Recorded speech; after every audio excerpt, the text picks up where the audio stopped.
Boa noite, queridos irmãos.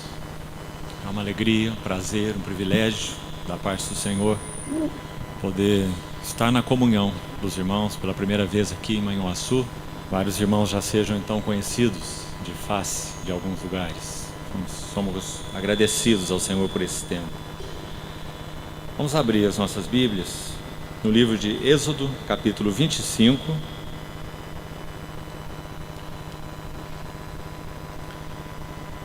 Êxodo 25, versículo 8.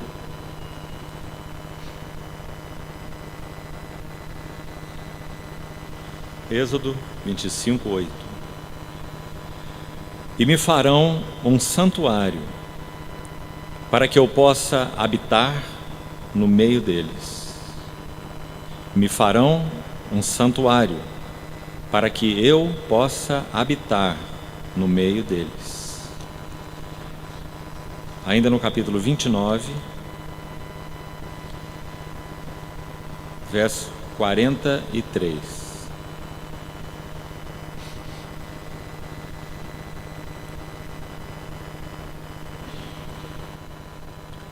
Ali virei aos filhos de Israel, para que por minha glória sejam santificados, e consagrarei a tenda da congregação e o altar. Também santificarei a Arão e seus filhos, para que me oficiem como sacerdotes, e habitarei no meio dos filhos de Israel, e serei o seu Deus, e saberão que eu sou o Senhor seu Deus, que os tirou da terra do Egito para habitar no meio deles. Eu sou o Senhor seu Deus. Ainda no Novo Testamento, Epístola de Paulo a Tito, capítulo 2, verso 14. Tito 2, 14.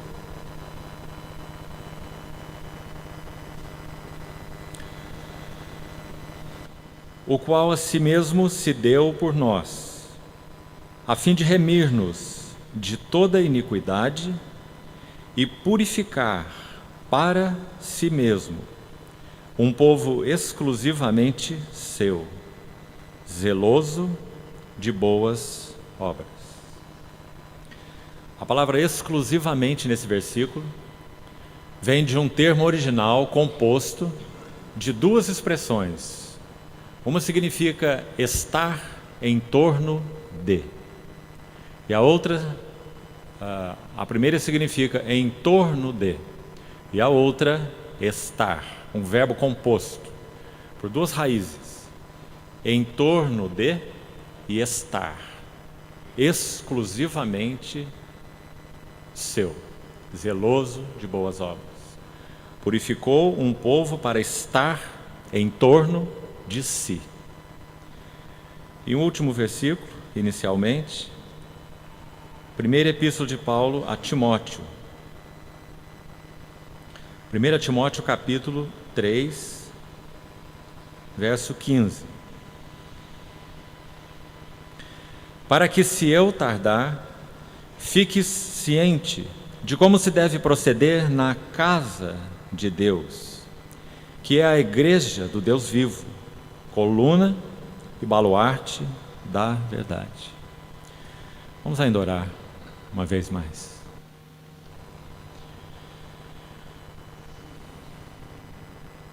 Querido Pai Celestial, colocamos nossas vidas em Tuas mãos, entregamos-nos a Ti e a esse tempo em que passaremos juntos. Que o Senhor reine sobre nós, que Tua palavra seja aberta a nós, que Teu bendito Espírito Santo que a inspirou, seja aquele que a interprete aos nossos corações. Confiamos Tua palavra a Ti mesmo, para que o Senhor a use como uma espada afiada de dois gumes em nossas vidas, preparando-nos nesses dias da iminência da vinda do Senhor. Assim esperamos em Ti Em nome do Senhor Jesus, oramos. Amém. Irmãos, antes de entrarmos exatamente no tema que nós colocamos para esse final de semana, a casa de Deus e o sumo sacerdote, foi o tema então anunciado aos irmãos. É nosso encargo nessa primeira reunião fazermos uma abordagem panorâmica da casa de Deus nas visões de Pedro, Paulo e João, se assim o Senhor permitir. E a partir de amanhã nós entraremos na Epístola aos Hebreus, focando a questão do sumo sacerdócio de Cristo. Nós tivemos há não muito tempo atrás um encontro em um outro estado e alguns irmãos de Vitória também estavam lá, quando compartilhamos mais extensivamente a Epístola aos Hebreus. Nessa ocasião nós vamos compartilhá-la por um outro ângulo. Nós não vamos focar as 5 exortações que ocorrem naquele livro, maravilhosas, descreve o progresso da carreira cristã, mas nessa ocasião nós vamos focar o sumo sacerdote em Hebreus, e que ajuda recebemos imensa para a nossa carreira cristã, para a nossa necessidade que temos de nos apressarmos, essa é a palavra, porque vai alta a noite e vem chegando aquele dia, nosso dia mais glorioso, o dia de vermos nosso Senhor face a face. Como o servo do Senhor disse há 15 dias atrás, concordamos plenamente. Nós estamos vivendo um tempo em que podemos esperar o arrebatamento nesta geração. Somos tão agradecidos ao Senhor. Por outro lado, vai em nosso coração um senso de tanta responsabilidade, para que estejamos realmente nos desvinculando, não simplesmente daquilo que é pecado, coisas essas que o Espírito Santo é tão fiel em nos dar convicções a respeito daquilo que frontalmente o tem desagradado.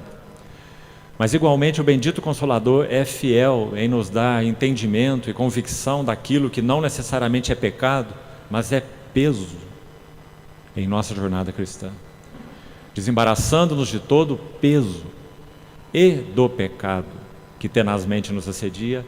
Corramos com perseverança a carreira que nos está proposta, olhando firmemente para Jesus, o autor, mas também o consumador. Estamos aguardando o consumador nos nossos dias, consumador da nossa fé. Quando a fé e a esperança irão mergulhar como 2 braços de um rio em um braço principal, amor. Quando nós estaremos numa relação de amor plena com o nosso amado noivo celestial. Nosso Senhor Jesus tem feito sentir os seus clamores. Nosso Senhor Jesus tem feito-nos sentir o seu perfume de nardo precioso, como aquele que já se levanta do trono para tomar o seu lugar junto à igreja e chamar a igreja para si. Amados irmãos, tudo nos nossos dias tem confluído em uma velocidade assustadora para que essa conflagração final ocorra. Como precisamos levantar nossas cabeças, como nosso Senhor nos orientou. Quando virdes essas coisas acontecerem, erguei as vossas cabeças, porque a vossa redenção se aproxima. Louvado seja o Senhor. Quão bom é vermos no encontro desse, especialmente aqui em primeiras fileiras, jovens. Tem alguns intrusos no meio deles. O primeiro intruso está aqui à frente, mas a grande maioria jovens. Tem sido, amados irmãos, o Senhor me tem dado o privilégio de viajar por todas as regiões desse país, todas as 5 regiões e vários outros países. Uma constatação que tenho tido o privilégio de fazer: tem havido uma multidão de jovens se despertando para 2 coisas: amar o Senhor e amar a sua palavra. Que maravilha! Isso é novo na nossa geração. Você está vendo que eu não pinto os meus cabelos? Então já tenho idade suficiente para me lembrar que quando era jovem isso não era um fato. Havia sim alguns jovens que amaram o Senhor, entregaram suas vidas ao Senhor. E hoje esses jovens têm sido usados amplamente pelo Senhor. De nossa geração, quando éramos jovens. Mas não havia multidão de jovens. Hoje nós vemos uma multidão de jovens. Em uma única assembleia no nosso país, nós temos em torno de 400, 500 jovens, uma única cidade, que tem demonstrado um interesse pelo Senhor e por sua palavra, que nos enche de regozijo. E assim por onde temos andado, essa é a cena. Jovens, amando o Senhor, amando sua palavra, querendo realmente mergulhar nas Escrituras. Que privilégio, irmãos. Esse é um dos indicadores preciosos de que nosso bendito Senhor está às portas. Porque naturalmente falando, os jovens são tão cheios de projetos e de ambições. Mas de alguma maneira o Senhor tem conseguido lugar de relevância nesses corações. Antes de entrarmos nesse assunto específico da casa de Deus e do sumo sacerdote, me permita ainda rapidamente dizer alguma coisa particular para os jovens. Quando o povo de Israel estava cativo na terra da Babilônia, eles foram para lá por um único motivo central. A palavra de Deus diz claramente que eles foram para lá por infidelidade. E eles estavam erguendo outros deuses junto ao Senhor. Então o Senhor, em outras palavras, era como se dissesse: vocês querem ídolos? Vocês insistem com ídolos? Vocês acham que ídolos são a sua realização? Então eu tenho uma solução: enviar vocês para a terra dos ídolos, onde vocês serão ídolos para todos os gostos. E ali eles ficaram 70 anos cativos na Babilônia. Quando retornaram de lá, sim, o povo de Israel ainda caiu em alguns pecados. Sim, ainda se extraviou do Senhor. Veja a lacuna histórica que existe entre o final do livro de Malaquias e o início da dispensação do Novo Testamento. São mais de 400 anos. Mas, quando eles retornaram da Babilônia para Jerusalém, eles nunca mais adoraram ídolos. Eles foram curados da idolatria em um processo radical. No retorno, o Senhor então usou esses, podemos dizer, jovens irmãos. Ele usou no início Zorobabel e Josué. Zorobabel significa nascido na Babilônia.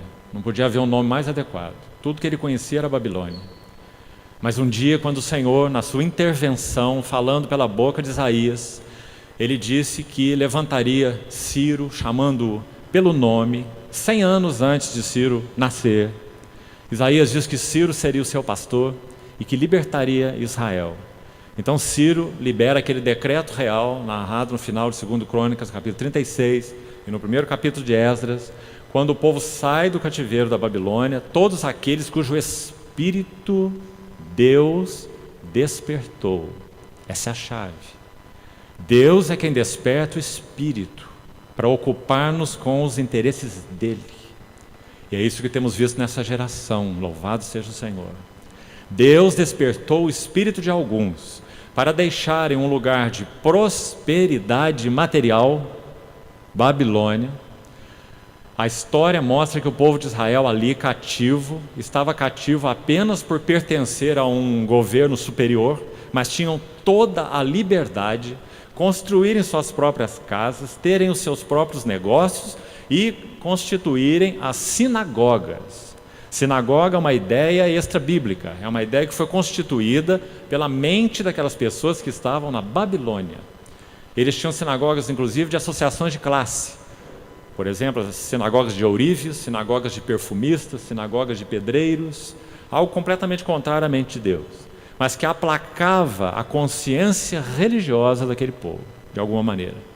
Mas eles não tinham o mais essencial e central, que era o altar, onde o Senhor ordenou a sua adoração, porque nenhum altar poderia ser erguido fora de Jerusalém, isso seria uma profanação. Então eles estavam ali com a consciência religiosa aplacada, e que perigo é esse? Consciência religiosa aplacada, mas não respondendo aos interesses do Senhor. Compreende isso? Então eles ergueram aquelas sinagogas, liam a Torá, 5 livros de Moisés, cantavam os salmos, faziam as suas orações, tinham suas próprias casas e tinham prosperidade material. Quem você acha que seriam os loucos de saírem do lugar desse para ir para uma cidade queimada, arrasada, destruída, um templo arrasado, expostos a inimigos e a feras. Ninguém. Em sã consciência e com o mínimo de bom senso. Mas quando Deus despertou o espírito de alguns, toda a sã consciência e o bom senso foram para um segundo plano, porque eles se ocuparam com o interesse de Deus.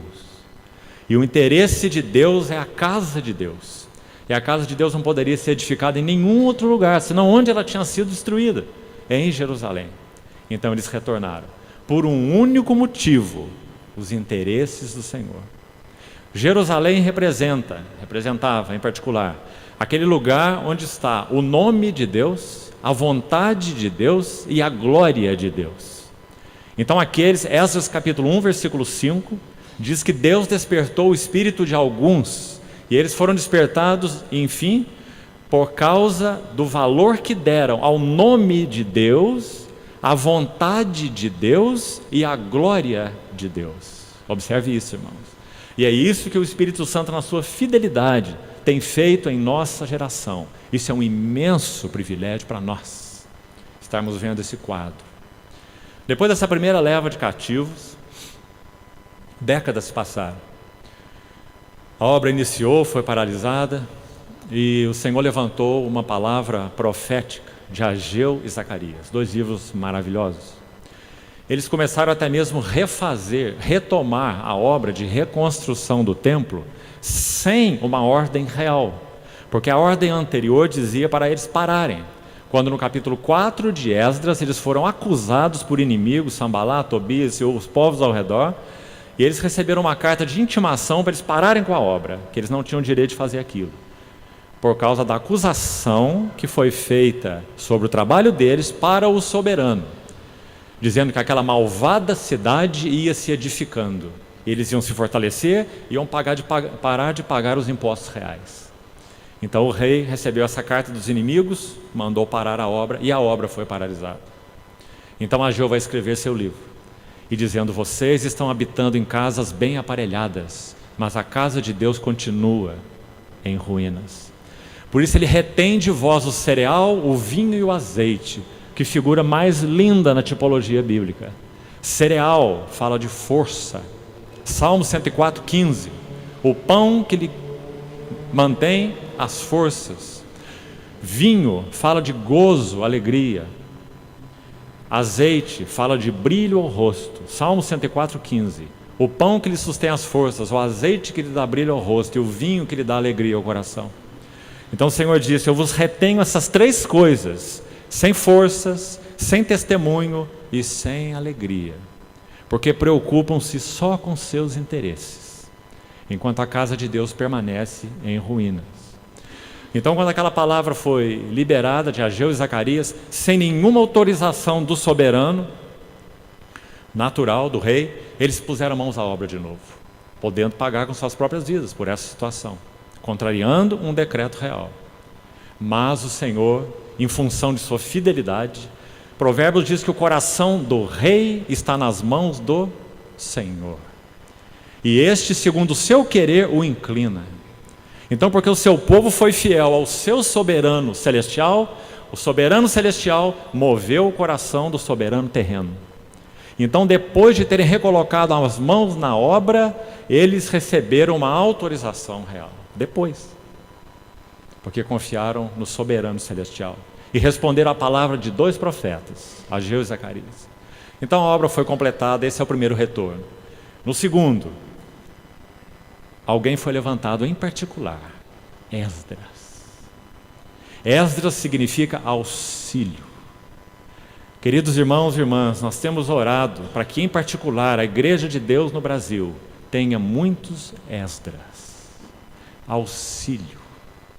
E o capítulo 7 de Esdras, versículo 10, diz assim: porque Esdras tinha disposto o seu coração, não só o seu intelecto, mas o seu coração, que na Bíblia fala da sede da nossa personalidade. O que nós somos é o nosso coração é o que nós somos.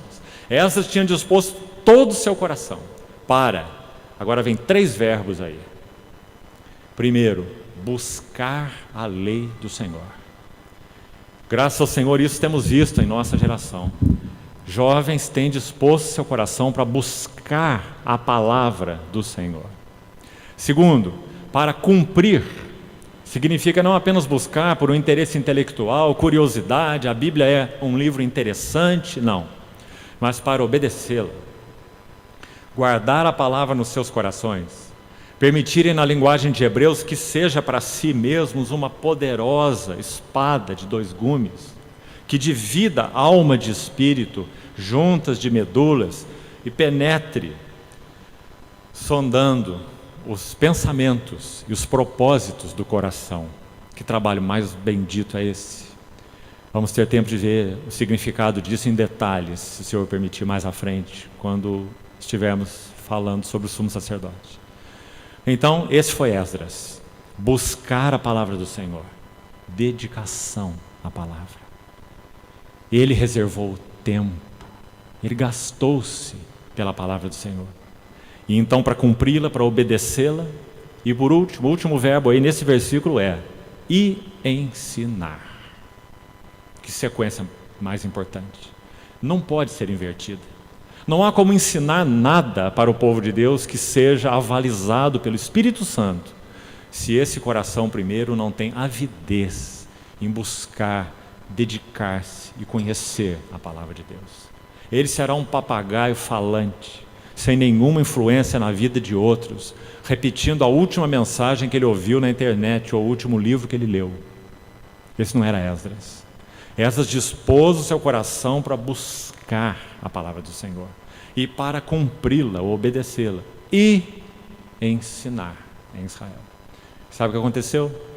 Se você for para Neemias capítulo 8, você vai ver que num dado momento Esdras e mais um grupo grande de israelitas, eles encontram o livro da lei e o levam pela primeira vez diante do povo.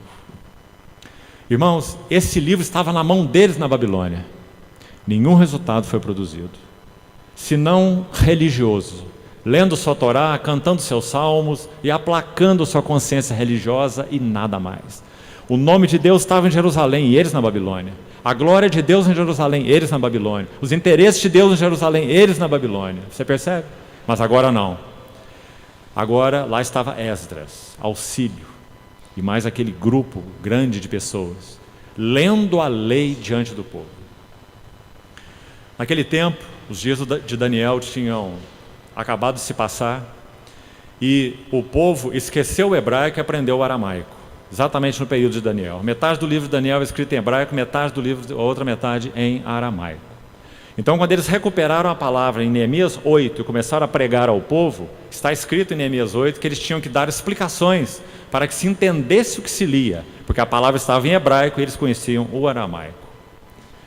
O hebraico passou a ser uma linguagem estranha para eles. Então eles liam a palavra e davam explicações para que se entendesse à medida que se lia. E aquela reunião durou desde a alva até o meio-dia. E aquelas pessoas se alteravam em turnos pelo cansaço, lendo, explicando e lendo e explicando. Sabe qual é o resultado? E o povo chorava ao ouvir as palavras das Escrituras. Isso não aconteceu em Babilônia. Em Babilônia o coração deles não era atingido, porque a consciência religiosa estava aplacada. Mas agora que eles se ocuparam com os interesses do Senhor, com o nome do Senhor, com a vontade do Senhor, com a glória do Senhor, tudo mudou. Agora a palavra do Senhor para eles é viva, porque a palavra do Senhor requer uma assembleia viva, para que então possa encontrar a resposta. Louvado seja nosso Senhor. E foi isso que ele encontrou naqueles dias.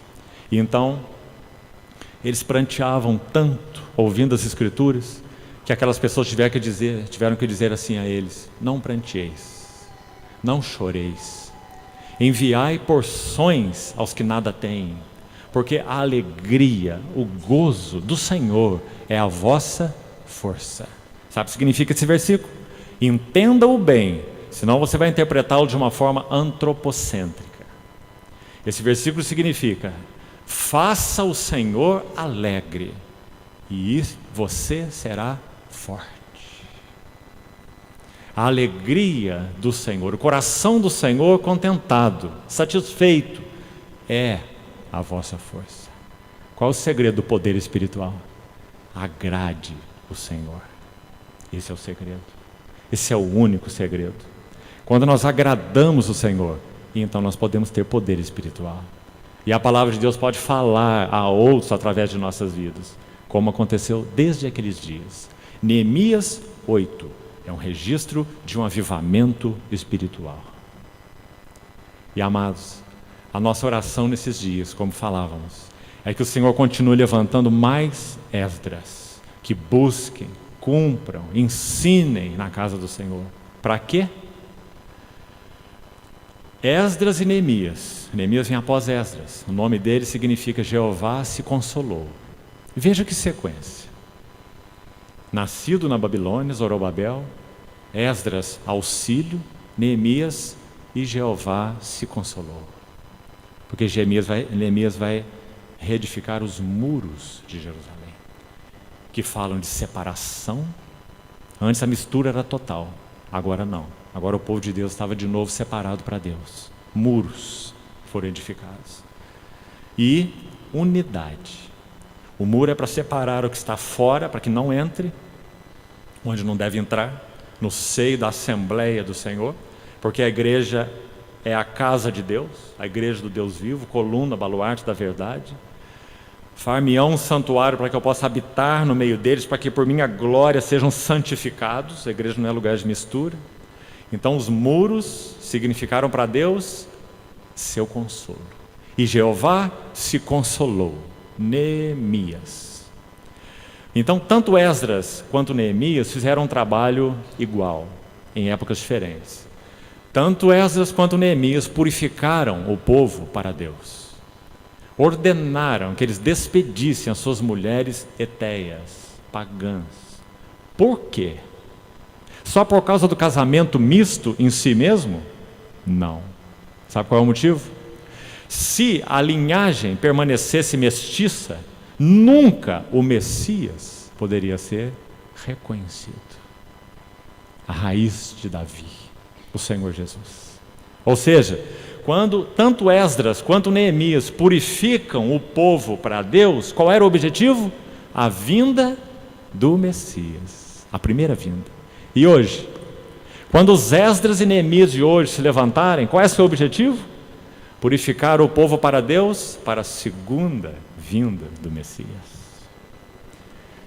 Que o Senhor fale aos nossos corações, irmãos, para que tenhamos uma vida santa para Ele. Não pela vida santa em si, mas porque a si mesmo se purifica todo que nele tem esta esperança. Quem diz isso? 1 João capítulo 3. Assim como Ele é puro, e porque havemos de vê-lo como Ele é. Bendito seja o Senhor. Então Esdras e Neemias foram usados para cumprir esse trabalho. Esdras realizou 3 coisas em particular. Em primeiro lugar, ele recupera a palavra de Deus. Esdras é o homem da palavra. Esdras é o escriba, até hoje reconhecido em Israel como o escriba, e não um escriba apenas, mas o maior deles. Porque ele foi quem compilou o cânon do Velho Testamento. Então, Esdras recuperou a palavra de Deus em primeiro lugar. Em segundo lugar, Esdras purifica o povo para Deus. Já acabamos de falar o motivo e o porquê. Em terceiro lugar, o tripé do ministério de Esdras. Recupera a palavra de Deus, purifica o povo para Deus e fortalece o serviço da casa de Deus. Esdras tinha o seu coração voltado para a casa de Deus. Ela já estava erguida, nós já falamos. Mas, por exemplo, antes de Esdras, os sacerdotes tinham que trabalhar meio período no templo e meio período no campo. Eles não tinham provisão suficiente para poderem servir em tempo integral, no que deveriam servir segundo a legislação. Mas o serviço da casa de Deus era fraco. Ainda a casa de Deus não estava no coração daquele povo. Então, quando Esdras veio, com a segunda leva de cativos da Babilônia, ele traz mais utensílios sagrados, que até então, embora a primeira leva já tivesse vindo com Zorobabel e com Josué, muitos utensílios sagrados ainda estavam na Babilônia. Você não acha essa uma figura maravilhosa também? Sabe como o Novo Testamento interpreta isso? 2 Timóteo 2. Em uma grande casa há muitos utensílios, uns para honra, outros para desonra. Aqueles que a si mesmos se purificarem desses erros serão utensílios de honra, santificados e úteis ao seu possuidor, estando sempre preparados para toda boa obra. Paulo está orientando o jovem Timóteo a aplicar o seu coração à palavra e aos interesses do Senhor e à casa do Senhor. É maravilhoso, irmãos. Então, que privilégio nós temos de vermos essa multidão de jovens se despertando para Deus. Neemias faz a mesma coisa. Neemias purifica o povo para Deus. Neemias dá ênfase à palavra de Deus. Neemias restaura a vida unida, fortalece a vida unida. Eles encorajam aquelas pessoas que retornaram para a terra de Canaã a irem para Jerusalém. Lançaram sortes, de cada 10, um ia para Jerusalém, como se fosse um dízimo de pessoas. Cada 1 em 10, sobre quem a sorte caísse, ele ia mudar da sua cidade e iria para Jerusalém, para que a vida da cidade fosse fortalecida. Na linguagem do Novo Testamento, preservando a unidade do Espírito no vínculo da paz.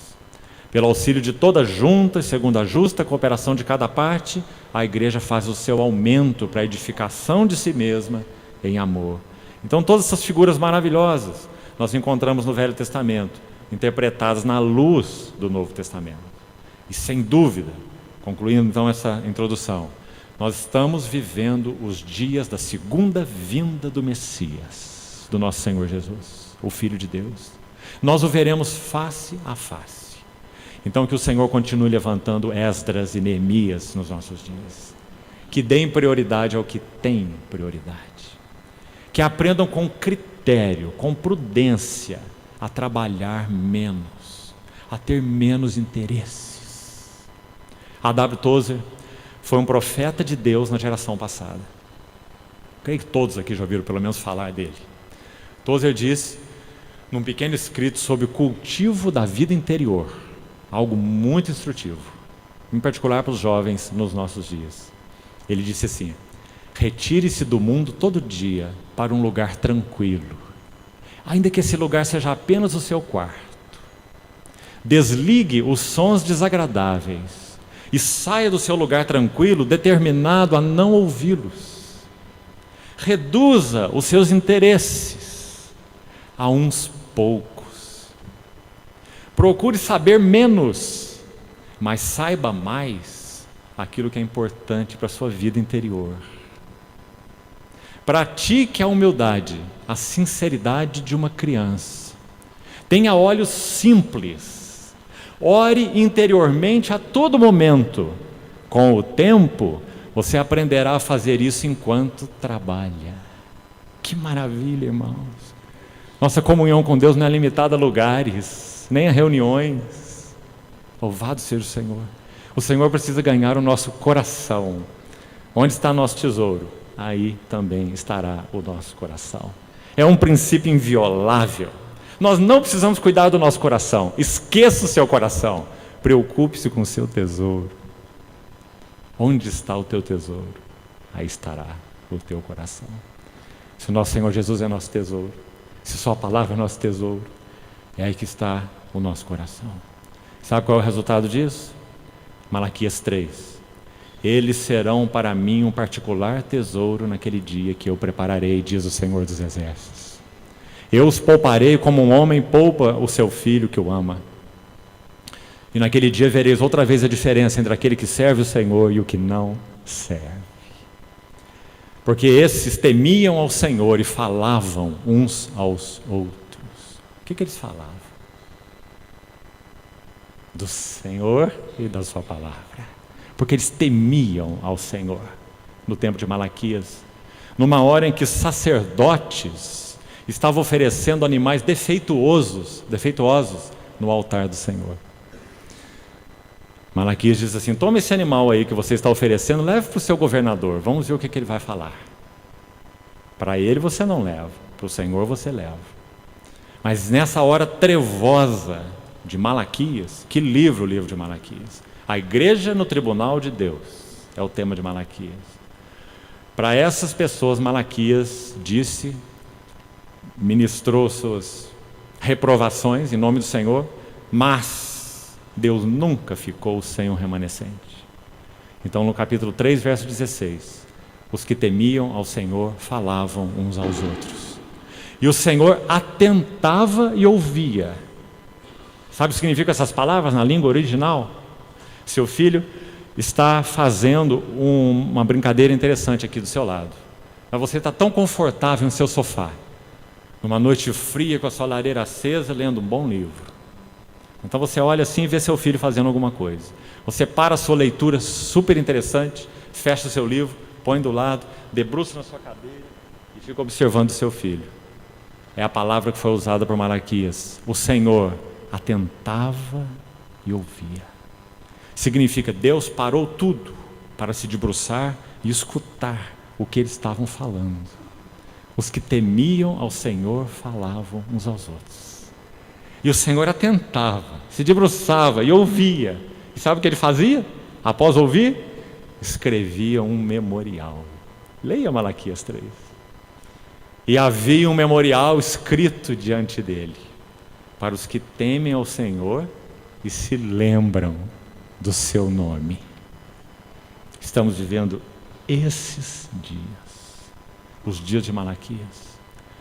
Amados irmãos, reconsideremos os nossos caminhos, enquanto é tempo, para que dele não nos afastemos envergonhados na sua vinda. O Senhor ama a sua igreja. O último movimento de amor do Senhor Jesus em direção à igreja já está sendo feito. Ele já tem se levantado do seu trono para finalmente arrebatar seus santos e consumar o seu propósito ligado a essa terra. Essa civilização já pôs um ponto final nela. Definitivamente. Se você tem acompanhado um pouco do que tem acontecido, você está consciente. Já se pôs um ponto final. A glória de Deus e a imagem de Deus já foi agredida por essa civilização frontalmente.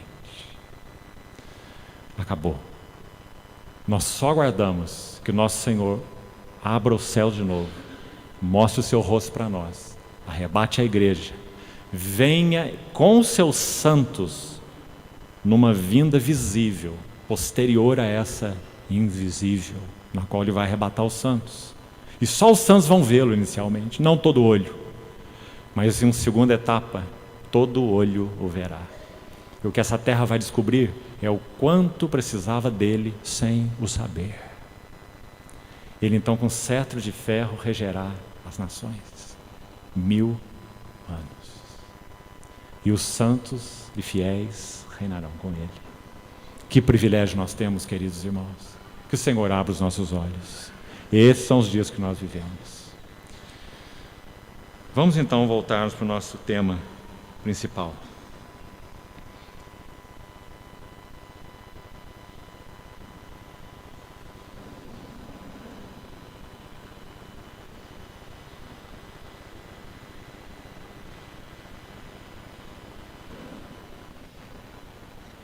Quando nós lemos o texto de Êxodo 25,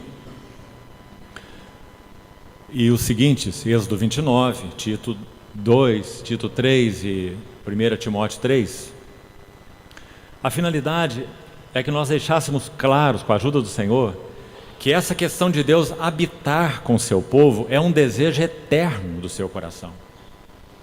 Não é um plano B, algo de segunda mão, mas é um desejo eterno do coração de Deus. Nós costumamos chamar os impérios do mundo de civilizações, mas a única civilização, na acepção da palavra, é a Trindade. A Trindade é a civilização. Você compreende? Porque na Trindade o Pai ama o Filho ama o Pai. O Pai vive para o Filho vive para o Pai. O Filho busca a glória do Pai, o Pai busca a glória do Filho. O Espírito Santo é a pessoa na qual eles têm comunhão. O Espírito testifica do Filho. Esse é civilização. Quando Daniel interpreta o sonho do rei no capítulo 2, creio que você conhece, aquela estátua instável fisicamente, mostrando que são os reinos desse mundo. Imagina uma estátua com cabeça de ouro, peito de prata, ventre de bronze, perna de ferro e dedo de ferro e barro. Você acha que ela para em pé? Ela é instável. Esses são os reinos, os impérios do mundo. Isso foi o que o rei sonhou. E Daniel interpreta. E quando ele interpreta, ele diz: tu, Nabucodonosor, és a cabeça de ouro, depois de ti um outro império, etc.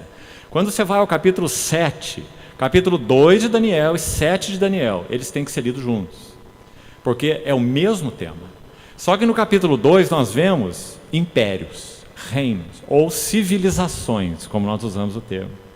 Mas sabe como Deus vê as civilizações? Capítulo 7 de Daniel, elas são chamadas de bestas.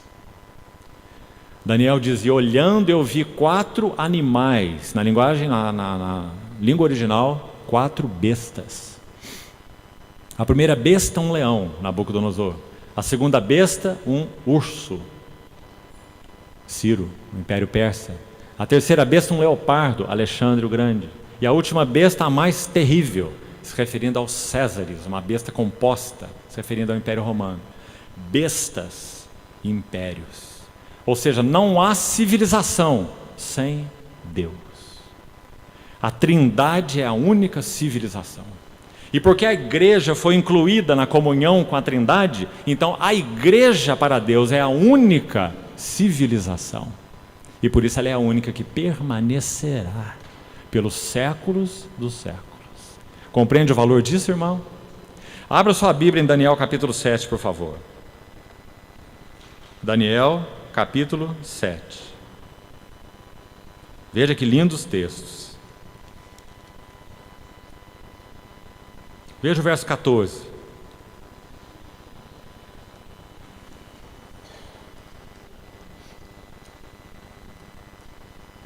Procure bem que o Daniel não fugiu da sua Bíblia, não. Está aí mesmo. Está logo depois de Ezequiel. Daniel capítulo 7. No verso 3 diz: e eu vi 4 bestas, 4 animais, grandes, diferentes uns dos outros, que subiam do mar. O mar na Bíblia sempre fala das nações, sempre. Então fala dos impérios surgindo entre as nações. Agora veja, nós não vamos estudar o capítulo 7 de Daniel, não é esse o foco. Mas observa o capítulo 14, o verso 14, 13 e 14. Eu estava olhando nas minhas visões da noite, e eis que vinha com as nuvens do céu, um como filho do homem, e dirigiu-se ao ancião de dias, e o fizeram chegar até ele. Foi-lhe dado, depois daquela besta o leão, daquela besta o urso, daquela besta o leopardo, daquela besta mais terrível, se referindo àqueles Império Romano, Césares. Verso 14: foi-lhe dado domínio e glória e o reino, para que os povos, nações e homens de todas as línguas o servissem. O seu domínio é domínio eterno. Enquanto aquela estátua desabou, porque a cabeça é de ouro, o peito é de prata, o ventre é de bronze, as pernas são de ferro, impossível que isso permaneça, não é?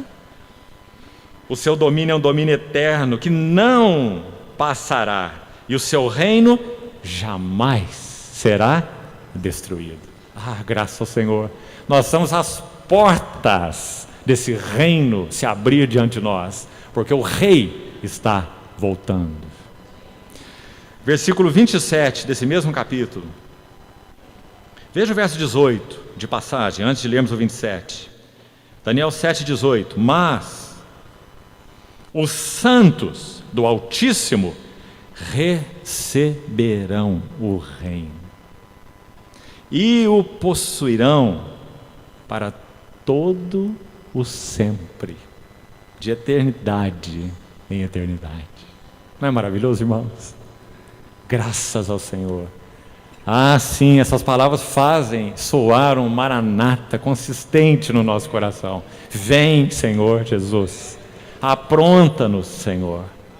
Envia por tua graça um último avivamento espiritual nesses dias que antecedem a tua vinda. Você conhece o Salmo 80? Salmo 80 é um testemunho de Asaf. Que salmo!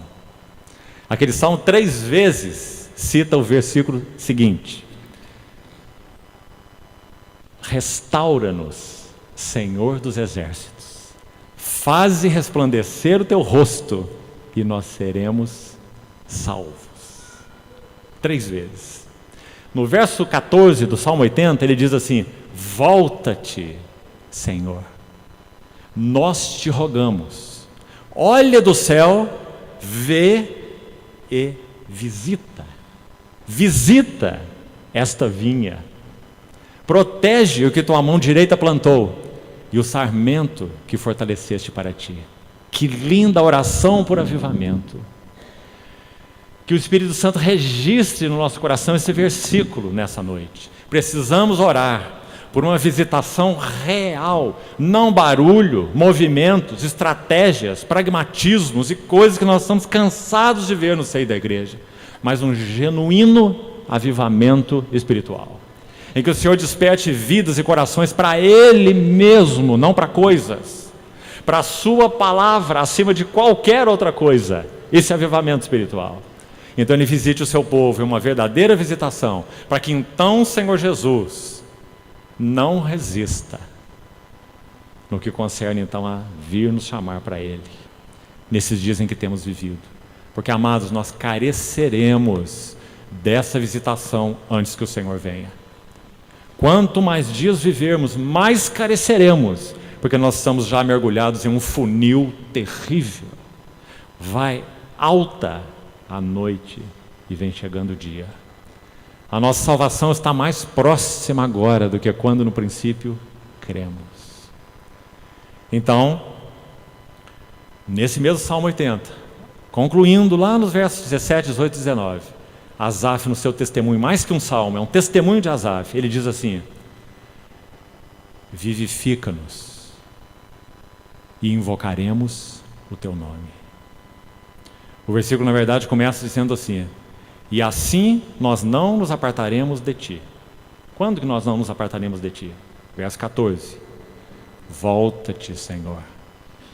Percebe? Essa oração aí específica não é pela vinda do Senhor, é para o Senhor voltar em vivificação, vivificar o seu povo. Volta-te, Senhor, nós te rogamos, olha do céu, vê e visita esta vinha. E então, no verso que citamos, 18, e assim nós não nos apartaremos de ti. Você vê porque precisamos de um verdadeiro avivamento espiritual? Para que o nosso coração não se aparte do Senhor em dias de pressão, em dias de dificuldade. O capítulo 7 de Daniel, que temos aberto diante de nós, no verso 25, fala sobre os dias do anticristo. Sabe qual é a marca desses dias? E ele magoará os santos do Altíssimo. Localize aí no verso 25 a palavra magoará. Como falamos, a metade do livro é hebraica, a outra metade é aramaica. Aqui está uma parte aramaica, e a palavra magoará é aramaica. Interessante, sabe o que ela significa? Preste atenção. Ele desgastará a mente dos santos. O que você acha, irmão? Você anda com mente desgastada? Você está sentindo a pressão mais forte do que há décadas atrás? Profissional, empresarial, social, cultural? O que os professores vão fazer nas escolas quando as cartilhas de ideologia de gênero começarem a ser distribuídas? E os professores forem obrigados a ensiná-las. Que agora você escolhe o que você quer ser. O que os professores cristãos vão fazer? Vão ministrar essa cartilha ou não? Vão colocar o seu emprego à prova? Serem despedidos? Porque não vão responder à legislação da ideologia de gênero? O que você acha? Ela já está aí. É questão de meses. Nós cristãos, quanto mais o Senhor tardar, saberemos o que é preço para seguirmos o Senhor. Porque hoje nós não sabemos nada em geral sobre isso. Nós somos uma geração frouxa e acomodada. Mas quanto mais os dias do Senhor se aproximarem, mais nós saberemos o que o Senhor quis dizer com: quem quiser ser meu discípulo, negue-se a si mesmo. Tome a sua cruz e siga-me. Lucas 9, Nosso Senhor falou sobre o custo do discipulado. Você vai construir uma torre, então calcule o custo, para que outros não passem e zombem de você. Você começou um projeto chamado Ser Cristão. Olha aí a coisa em que você se transformou. Não é? Isso é o que o mundo diz. Embora, é claro, nós não começamos projeto nenhum, foi o Senhor que nos chamou. Mas nós temos calculado o custo? Temos, nós sabemos o que é custo. O Senhor orientou a fazer isso. Se você tem um exército de 5.000 e vai combater um rei com 10.000, faça as contas. Se não, levanta uma bandeira pedindo paz. Faça então amizade com o mundo, se é o caso. Ou então calcule o custo. Tiago capítulo 4, verso 4 e 5. Infiéis, não compreendeis que a amizade do mundo é inimiga de Deus? Aquele, pois, que quiser constituir-se num amigo do mundo, constitui-se num inimigo de Deus. Forte palavra para nós. Ou supondes que em vão a Escritura está afirmando, é com ciúme, anseio, zelo, que Deus anseia por vós, por causa do seu Espírito, que Ele fez habitar em vós. É uma palavra maravilhosa. Tiago bate uma vara com uma mão e aplica um bálsamo com a outra mão. Infiéis, a palavra ali é mais forte no original, é adúlteros. Aqueles que têm amantes, amam o Senhor, mas tem muitos outros amantes. Adúlteros, não compreendeis que a amizade de Deus é inimiga do mundo? Mas depois ele diz, vocês são a habitação do Espírito Santo. E Ele vai gemer dentro de vocês, porque Deus anseia por vocês. Anseia por vocês inteiros, espírito, alma e corpo. Vocês são dele, esse é o fato. Então não viva uma vida dividida. Não vivo com dois amores. Não vivo com dois alvos. Ele magoará os santos do Altíssimo. Daniel 7:25. Desgaste mental. Aflição mental. É a palavra usada aqui pelo Espírito Santo no aramaico. Mas então o verso 27. O reino e o domínio e a majestade dos reinos debaixo de todo o céu serão dados a quem, irmãos? Ao povo dos santos do Altíssimo. Você está entendendo sobre o que Daniel está escrevendo no capítulo 7? Que profeta! No verso 14, Cristo. O domínio é dado ao Filho do Homem. Cristo, no verso 14. E no verso 27, a igreja. Daniel está vendo Cristo e a igreja, o Filho do Homem, os santos do Altíssimo, possuindo juntos o reino. Porque na sua visão, aquela estátua instável que já citamos, que estava em pé, de repente, uma pedra é cortada sem auxílio de mãos. Você sabe o que isso significa? O Verbo se fez carne e habitou entre nós, cheio de graça e de verdade. Vimos a sua glória como do unigênito do Pai. Essa é a pedra que foi cortada sem auxílio de mãos. Deus é que decidiu vir salvar-nos. O Verbo se fez carne. A pedra foi cortada sem auxílio de mãos. E ela se tornou, rolando, uma grande rocha, que deu contra aquela estátua e ela desabou. E então essa rocha se torna um reino. Esse reino é possuído pelo Filho do Homem, que é a própria rocha, e os santos do Altíssimo. E eles possuirão o reino, continue o verso 27, e o seu reino será um reino eterno, e todos os domínios o servirão e lhe obedecerão.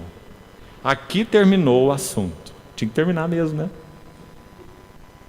Quanto a mim, Daniel, os meus pensamentos muito me perturbaram. Que o Senhor faça a mesma coisa conosco hoje, irmãos. Que o Senhor tire teu sono nessa noite e te faça orar um pouco mais sobre esses assuntos. E o meu rosto se empalideceu. Nós não sabemos mais o que é essas coisas, né? Nós arrumamos nossa roupinha aí bonitinho, aplicamos nosso perfume, entramos no nosso carrinho com ar-condicionado e vamos para a reunião da igreja.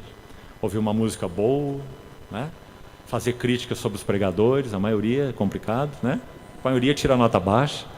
Aí vamos para a nossa casa dizendo, aquele irmão falou, é mais ou menos assim, eu não penso assim, eu tenho outra escola, eu tenho outra ideia. Nós deixamos de ser atingidos pela palavra de Deus. Somos mesquinhos, medíocres, críticos, de modo geral. A palavra de Deus nos empalidecer, nós nem sabemos o que é isso mais, há muitos anos.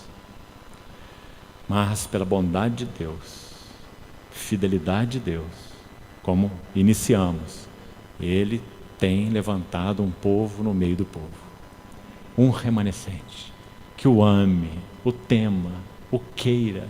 Não importa a escola de teologia que você é, irmão, fique com ela. Eu estou feliz com isso. O que importa é que nosso Senhor Jesus está às portas. E a igreja precisa se ataviar, porque Ele vem, e Ele vem muito em breve.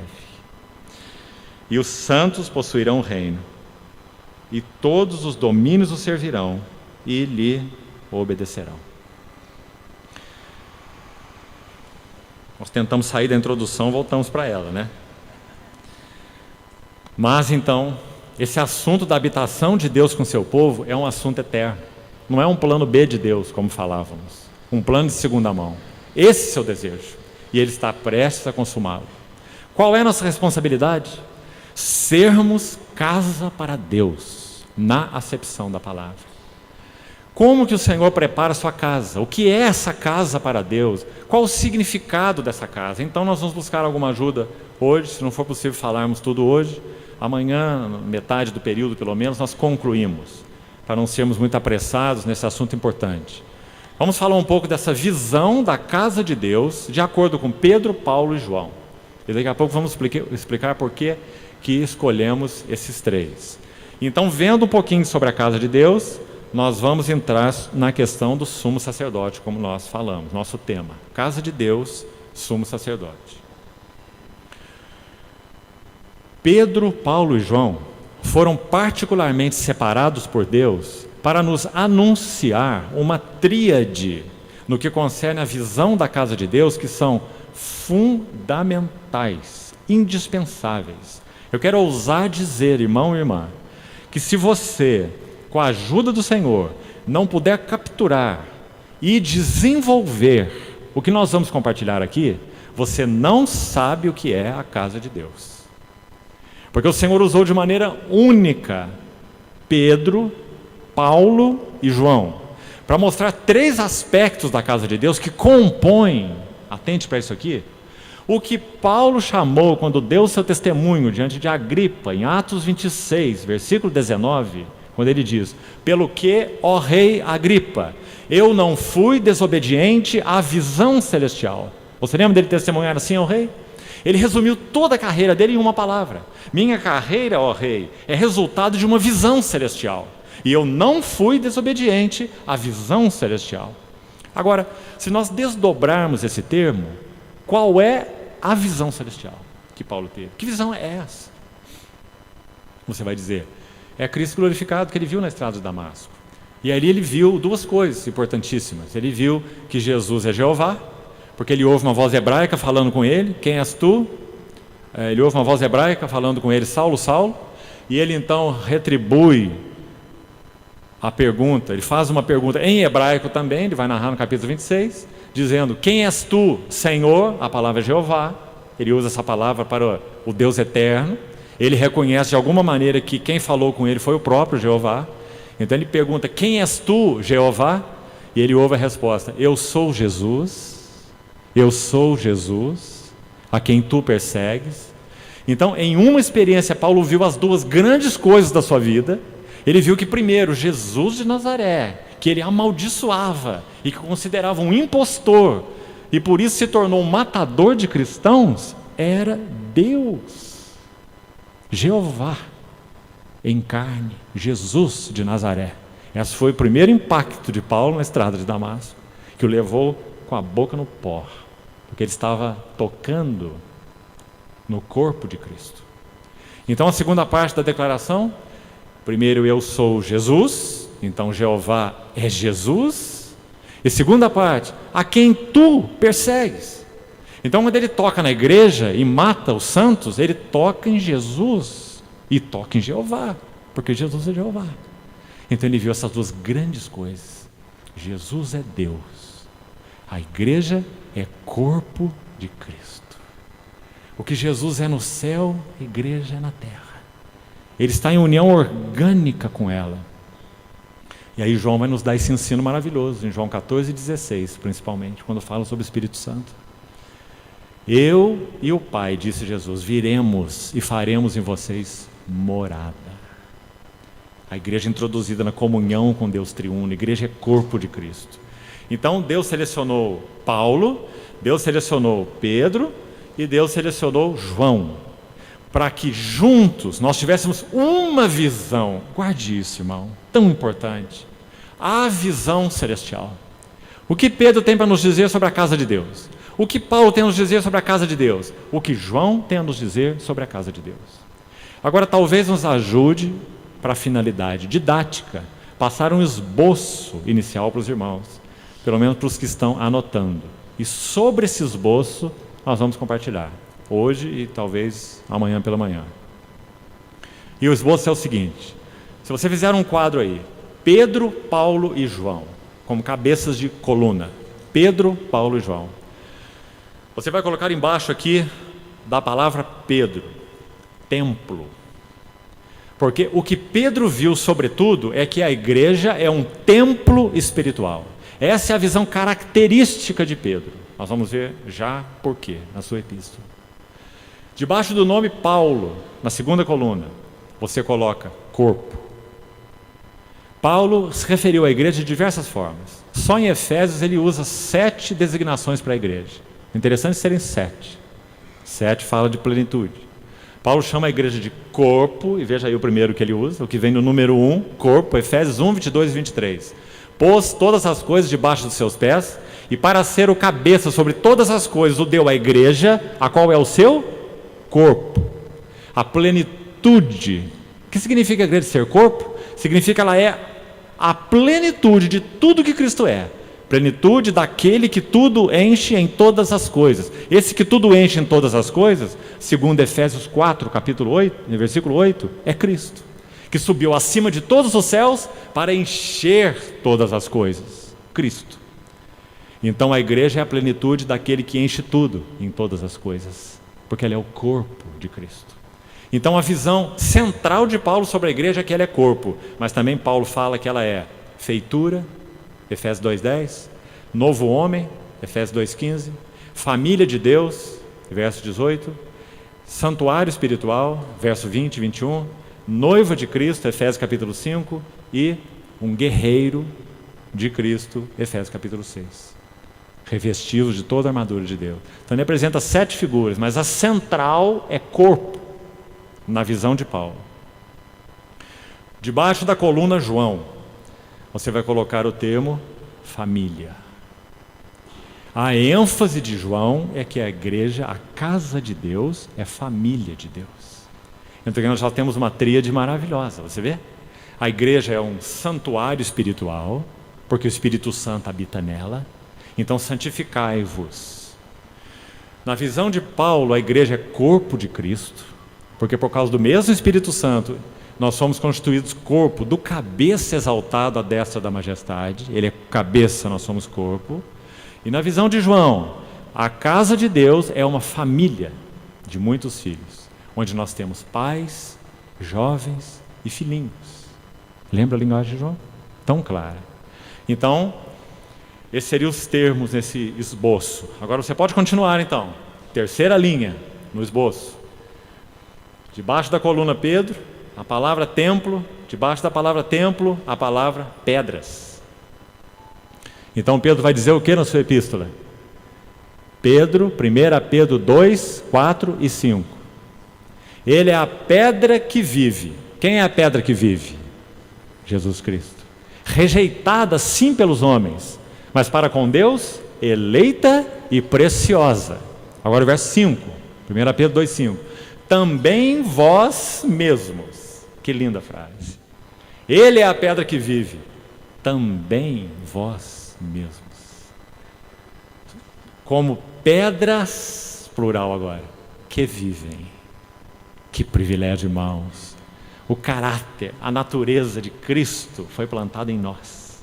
Nós somos um com Cristo. Ele veio morar em nós. O Espírito Santo está aqui para trabalhar essas pedras, para ser igual à pedra. Que privilégio. Não foi por menos que nosso Senhor disse para o Simão: tu serás chamado Cefas, que significa uma pedra. Que lindo! E se tivéssemos tempo, não vamos ter não, para estudar o discipulado de Pedro, você vai ver como se transforma um Simão em um Cefas. Sabe o que significa Simão na língua original? Instável. Sabe o que significa Cefas? Uma rocha. Não é um discipulado maravilhoso? O Senhor nos chama de pessoas instáveis para nós sermos uma pedra na casa de Deus, edificados juntos, compondo um santuário espiritual.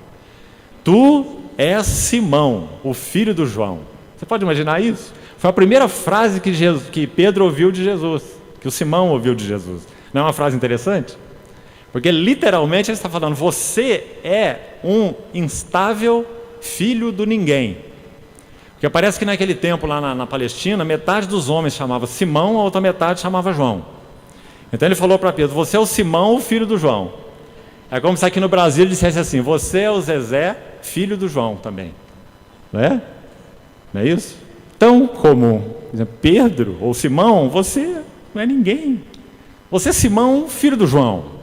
Mas tu serás Cefas. Irmãos, o discipulado de Pedro é um paradigma. Nós estamos sendo transformados da mesma maneira em que Pedro foi. Mas sabe como Pedro foi transformado? Pedro cresceu. Sabe como ele cresceu? Do 10 ao 0. É assim que se cresce no discipulado. Pedro era 10. Quando o Senhor terminou seu discipulado, Pedro era 0. Como nós sabemos? Depois que ele negou o Senhor. Não apenas uma vez, nem duas, 3 vezes. É dito que ele chorava amargamente. Como se o corpo dele fosse amarrado numa corda em um poço profundo. Quanto mais Jesus falava com Pedro, discipulava Pedro, mais o corpo ia descendo na cova. E o eu de Pedro ia sendo esmiuçado e esmigalhado. Até que naquela hora que ele negou o Senhor, seu corpo bateu no fundo do poço. Então ele disse assim: eu vou pescar. Porque ele não podia fazer mais nada, ele era um pescador. Acabou o propósito. Acabou o sentido da sua vida. João 21. Eu vou pescar. Mar de Tiberíades, madrugada. Um lugar maravilhoso para se pescar. Vá lá conferir a beleza daquele mar. Muito mais naquela época. Uma abundância de peixes, pescadores profissionais, pescando na madrugada. Sabe quantos peixes eles pegaram? Nem um lambarizinho. Lá não tem lambari não, lá é outros nomes. Nada. O Senhor discipulando Pedro, do 10 ao 0. Para que ele cresça e Pedro diminua. Isso é discipulado. Discipulado a Cristo, não a homens. Então, quando aquele discipulado conclui, estamos falando aqui da primeira coluna ainda, Pedro está desesperado, sem propósito, sem razão, ele negou o Senhor. Então, ele é um líder natural. Que pena. Problema para ele também, mais um. Ele é um líder natural. Então, quando ele diz eu vou pescar, ele carrega 6 com ele. Só com essa frase. 6 vão atrás dele e entram no barco. Leia João 21. Eles pescam a madrugada toda e nada apanham. Um homem aparece na praia. E aquele homem diz assim: filhinhos, tendes aí alguma coisa que comer? O barco estava longe da praia 200 côvados. Isso equivale a 90 metros. Muito pouco. Pouco mais do que a extensão dessa quadra. Então, aquele homem grita na praia: filhinhos, tendes aí algo que comer? Eles dizem: nada. Então João, que era aquele que reclinou cabeça no peito do Senhor, que viveu uma vida de intimidade com o Senhor, ele estava no barco e ele diz assim para Pedro: é o Senhor. Então o que Pedro faz? Ele estava pescando sem roupa. Ele veste rapidamente uma túnica e pula no barco. É o Pedro mesmo, né? Ele não pode nem esperar o barco chegar na praia. Mas agora por outro motivo, não apenas por impulsividade que caracteriza o caráter dele, não. Agora é porque ele está aniquilado. Ele negou o Senhor. Ele não tem nenhuma esperança que o Senhor seja complacente com ele, porque ele fez as suas bravatas de coragem diante do Senhor. Eu por ti, Senhor, darei a minha própria vida, eu nunca te negarei. Você lembra? Então ele se atira ao mar, vai nadando na frente do barco e, pela primeira vez, em todas as ocasiões em que Pedro é citado, ele não abre a sua boca. Ele não tem o que dizer. Pedro tem palavras até no monte da transfiguração. Você pode imaginar isso? O Senhor Jesus está glorificado, transfigurado, e Pedro tem discurso para falar com o Senhor. Mestre, que bom nós estarmos aqui. Façamos aqui 3 tendas. Uma será para ti, outra será para Moisés, a outra será para Elias. Veja que coisa. Então diz uma nuvem luminosa. A ideia lá é glória de Deus, não é uma nuvem do céu. Uma nuvem luminosa. De alguma maneira, o Senhor interveio e eles foram calados. Pedro foi calado. Então diz que eles caíram prostrados por terra, e quando eles levantaram as cabeças, a ninguém mais viram, senão somente a Jesus. Esse é o Pedro. Então agora o Pedro está lá. Ele nadou à frente do barco, chegou na praia, e ele não tem uma palavra. Sabe por quê? No capítulo 18 de João, no verso 18, João 18, diz que quando Pedro negou o Senhor a última vez, ele estava diante de um braseiro. Ele tinha encontrado um salvo-conduto para entrar no pátio da casa do sumo sacerdote Caifás, porque ele conhecia a porteira, uma encarregada da porta. Um encarregado da porta. Então ele entrou com esse salvo-conduto do encarregado lá, abriu um jeitinho para o Pedro entrar no pátio, enquanto o Senhor Jesus estava sendo julgado dentro da casa de Caifás. E ali havia uma criada, e essa criada reconheceu Pedro. E disse: você é Galileu, eu reconheço você, você é um deles. Foi quando ele disse a última vez: eu não conheço esse homem. E Pedro é quem está por trás do Evangelho de Marcos. O Evangelho de Marcos é a pena de Marcos e as informações de Pedro. É o Evangelho de Pedro, você pode dizer, o Evangelho de Marcos. Então é só em Marcos que está escrito, no capítulo 14 de Marcos, versos 74 e 75.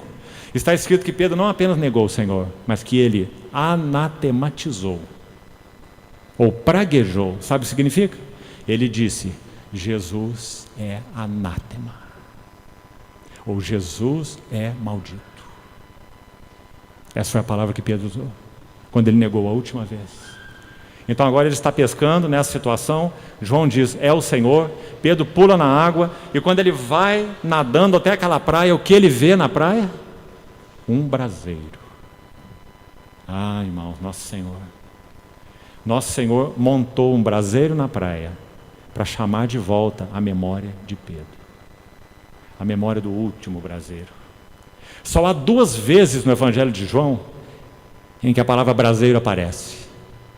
João usa várias palavras só 2 vezes na língua original para fazer um quadro. Você vê a primeira menção, vê a segunda menção e monta um quadro maravilhoso. Essa é uma das palavras que só ocorre 2 vezes no Evangelho de João: braseiro. João 18, João 21, 9. Aí estão os 2 lugares. Então Pedro vê na praia um braseiro, e havia em cima do braseiro peixes. Eles não pescaram nada, mas o Senhor pescou. O Senhor providenciou para eles a refeição do desjejum, porque eles tinham perdido o lugar do centro da vontade de Deus, do propósito de Deus. E havia também pão. Mas que maravilhoso Senhor nós temos! Depois de ver Pedro ver aquele braseiro e calar-se, porque a sua memória vai lá atrás, naquele braseiro, onde ele negou e amaldiçoou o Senhor. Então, o Senhor diz assim para Pedro: traze-me alguns peixes que acabaste de apanhar. Porque, antes dele se lançar na água, quando ele perguntou o que eles haviam apanhado, eles disseram nada. O Senhor disse, aquele homem disse, que não foi reconhecido por eles ainda: lancem a rede ao direito do barco e achareis. E eles lançaram e pegaram 153 grandes peixes, e a rede se rompia. Então quando Pedro chega na praia e vê essa cena que já explicamos, o Senhor diz: traze algum dos peixes que acabaste de apanhar.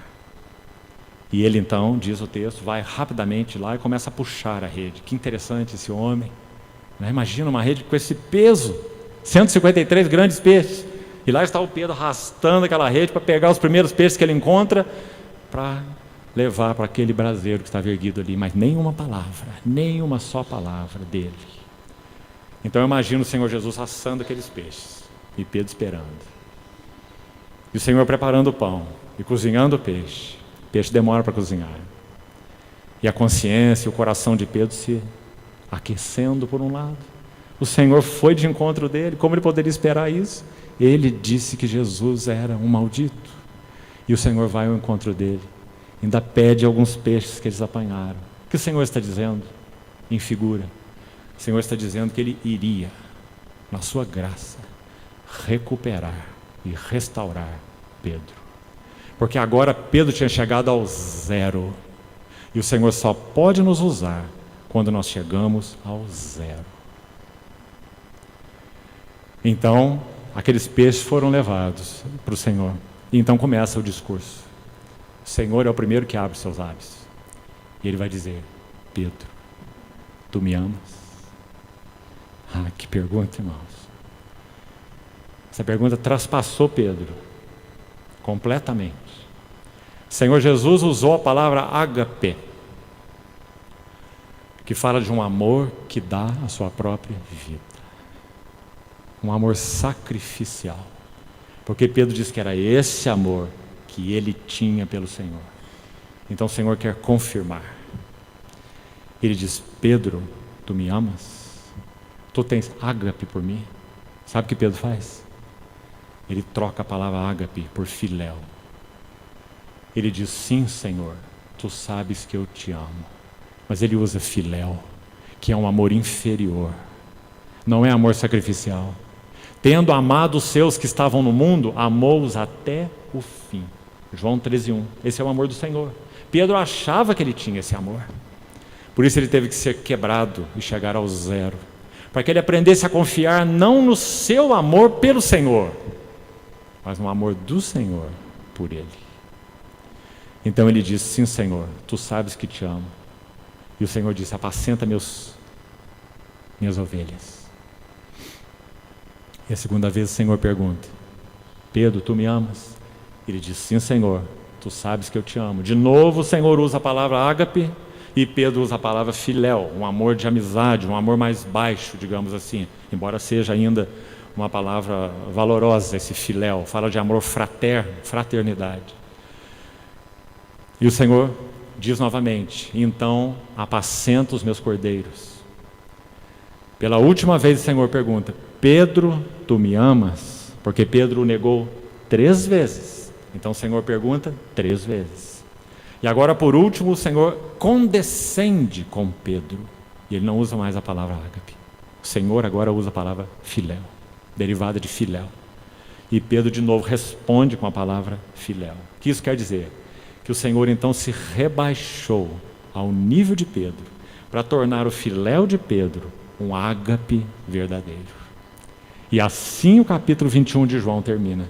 Porque quando Pedro pergunta: o que há de ser deste? Era o João que estava seguindo o Senhor, o discípulo a quem o Senhor amava.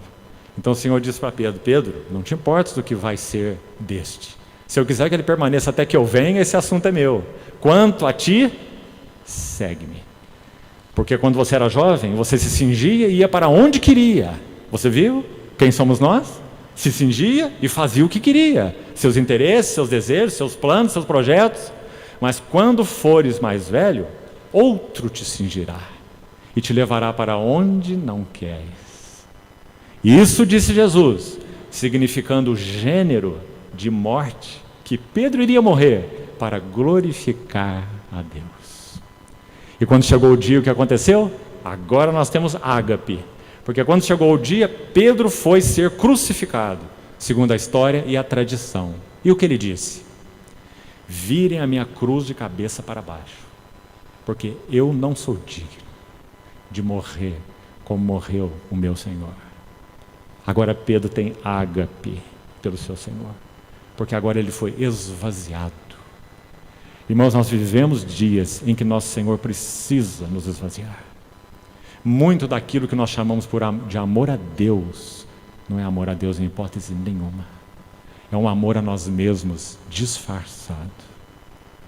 Como precisamos que a palavra de Deus, viva e eficaz, penetre o nosso coração. Nos esvazie daquilo que achamos que é valioso. E introduza em nós esse ágape de Cristo, para que realmente o amemos. Virão dias em que esse ágape, se o Senhor não nos retirar muito breve dessa terra, e tivermos que viver ainda mais alguns anos, 10, 20 anos talvez, nós viveremos dias muito difíceis. Já estamos neles, como já falamos. Saberemos o que é custo no discipulado. Então que o Senhor Jesus encontre lugar hoje para conquistar nossos corações. Com o seu amor, Ele nos ama. Nossa vida não tem serventia para nada mais, irmãos. Se o sal se tornar insípido, para nada presta, senão para ser lançado fora e pisado pelos homens. Ah, que o Senhor nos ajude nisso, a compreender isso de verdade, irmãos. Balaão, profeta mercenário, ele foi comprado por preço, o Balaque, rei dos Moabitas, para amaldiçoar o povo de Israel. Em Números capítulo 23, no versículo 9, 3 vezes Balaão sobe no alto do monte para amaldiçoar o povo de Israel no deserto. Ele sobe a primeira vez, contempla o povo de Israel, tenta amaldiçoá-los. Quando ele abre a sua boca, o Espírito de Deus se aposta dele e ele pronuncia bênçãos. E são das bênçãos mais maravilhosas do Velho Testamento, sobre o povo de Deus. Veja que coisa. Então sabe o que ele acha? Que o monte é que está errado, que ele subiu no monte errado. Então ele vai subir num outro monte, invocar outros deuses para tentar amaldiçoar o povo de Deus. E quando ele abre a sua boca, vem uma outra bênção. Aí ele tenta uma terceira vez, outro monte, e quando ele vai amaldiçoar, e vem uma terceira bênção. Uma delas está em Números 23, versículo 9. Sabe o que diz lá? Do alto das penhas eu vejo Israel, e dos outeiros o contemplo. Eis que é um povo que habita só. E não é reputado, contado entre as nações. Você vê o que é a igreja? Um povo que habita só. Não é reputado, não é levado em conta no que diz respeito às nações. Sim, esses somos nós. Cada vez mais os dias se afunilarão em que nós entenderemos que nós só temos Cristo e uns aos outros. Cristo e a igreja. Povo que habita só. Então, queridos irmãos, essa foi a visão de Pedro. A igreja é um templo espiritual de pedras que vivem, porque ele é a pedra rejeitada, e essas pedras estão sendo trabalhadas, vós mesmos como pedras que vivem, sois edificados casa espiritual. Perceba o tema aí, casa espiritual, para seres um sacerdócio santo, aqueles que ministram a Deus, não apenas em reuniões, não apenas em louvor e adoração, aí também, mas um sacerdócio santo que vive para Ele, que respira uma atmosfera celestial, que tem um Senhor celestial, que tem um ponto de vista celestial, pisa na terra com seus pés. Esse é um cristão equilibrado, mas tem o seu coração no céu, porque a nossa pátria, cidadania, é a palavra original, Filipenses 3, 20 e 21. Nossa cidadania está nos céus, de onde aguardamos o nosso Salvador, Senhor Jesus Cristo, que transformará nosso corpo de humilhação para ser igual ao corpo da sua glória. Então, pedras vivas, sendo edificados casa espiritual, para oferecerdes sacrifícios espirituais agradáveis a Deus por intermédio de Jesus Cristo. Assim Pedro viu a igreja, essa é a casa de Deus para Pedro. Então os irmãos já têm aí um primeiro esboço. O segundo deles, creio que nós não teremos tempo de entrar hoje. Nós vamos fazer isso amanhã cedo. Só para completar o seu esboço, sem entrar em detalhes, amanhã voltamos aí. Paulo, que é o segundo elemento da coluna, ele viu essencialmente que a casa de Deus é o corpo de Cristo, ou o corpo de Cristo é a casa de Deus, corpo é a ênfase de Paulo. Então a palavra que você vai colocar abaixo é lógica, é membros. Então ele vai dizer que nós somos membros do corpo de Cristo. Ele vai dizer que nós somos membros de Cristo e membros uns dos outros. Expressões únicas de Paulo, maravilhosas. Membros de Cristo, membros uns dos outros. Veja o que nós somos, irmãos, como casa de Deus. Veja que perder essa realidade, desvincular-se disso, é uma amputação. Membros de Cristo, membros uns dos outros, para pertencermos a Ele e pertencermos uns aos outros eternamente, como nós vimos no livro de Daniel. E na coluna João, sobretudo, viu que a casa de Deus é uma família. Claro, sob família, palavra filhos. Filhos maduros, filhos que são pais, filhos que são jovens, filhos que são filhinhos, na linguagem de João. E qual é o requisito para esses filhos? Amai-vos uns aos outros. Essa palavra é particular de João. Filhinhos, amai-vos uns aos outros. Sabe o que João está fazendo? Ele foi o último apóstolo que partiu dessa terra, repetindo de forma doce, viva e profunda aquilo que ele ouviu dos lábios do próprio Senhor Jesus. João usa teknon, palavra grega para criancinhas de peito, que mamam, filhinhos. Sabe quem João ouviu falar essa palavra? João 13:33. Jesus. Filhinhos. Um novo mandamento vos dou, que vos ameis uns aos outros, como eu vos amei. João, 60 anos depois, está repetindo na sua epístola para os seus leitores: filhinhos, amai-vos uns aos outros. Que maravilha! Nós temos um homem transformado no caráter do seu mestre, cuidando da igreja de Deus como um pai para os seus filhos, procurando moldá-los no caráter de Cristo. Andem na luz, andem na verdade, confessem os seus pecados, mantenham comunhão, permaneçam nele. Essas são as palavras favoritas de João. Que lindo! Então, essa é a visão celestial. Pedro, Paulo e João foram usados pelo Senhor para nos ajudar a entender o que é a visão celestial. Então, que o Senhor nos ajude a orar sobre ela. Nós precisamos ganhar essa visão celestial. Sabe quem faz isso? 1 Coríntios 2:9 diz assim: nem olhos viram, nem ouvidos ouviram, nem jamais penetrou em coração humano o que Deus tem preparado para aqueles que o amam. Verso 10: mas Deus nolo revelou. Que privilégio nosso, pelo Espírito, porque o Espírito a todas as coisas perscruta. A palavra significa baixar e conhecer por dentro, por baixo. O Espírito tudo perscruta, até mesmo as profundezas de Deus. E Ele veio morar, habitar na igreja, para que nós conheçamos o que por Deus nos foi dado gratuitamente. Irmãos, o Senhor continue falando aos nossos corações. Amanhã pela manhã, então, nós seguimos. Vamos orar.